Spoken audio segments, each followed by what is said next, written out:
everybody, it's Janine Sasso, your local Chicagoland realtor. And in today's episode, I will be sharing with you my 4 investment pitfalls to avoid. So my first tip goes to people that have a high mortgage and their rent is barely covering it.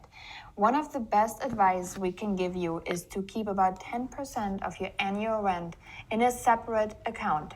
This way you ensure if your tenant is unable to pay the mortgage, that you have a steady way of making payments without falling behind. Tip number 2 is for frequent vacancies. One of the best tips we can give you is to make sure you screen your tenant 100%. We want to avoid quick turnovers. We want to make sure your tenant is financially able. So you want to make sure that you verify the sources they give you. My next pitfall is when people are starting to chase too high of ROIs, which is our return on investment. What you should be looking for is something in the mid-single digits.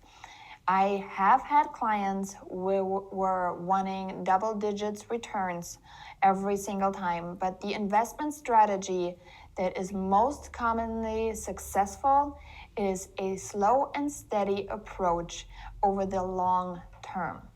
If you do find a good deal, that's great, but making this an expectation is probably not realistic.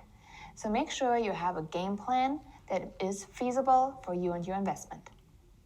And that ties in with my 4th tip, which is looking at it from a long-term perspective. Having your rental gain equity over the course of time will be in your benefit. Regardless of where home prices are heading, normally our rents remain fairly stable regardless of market condition.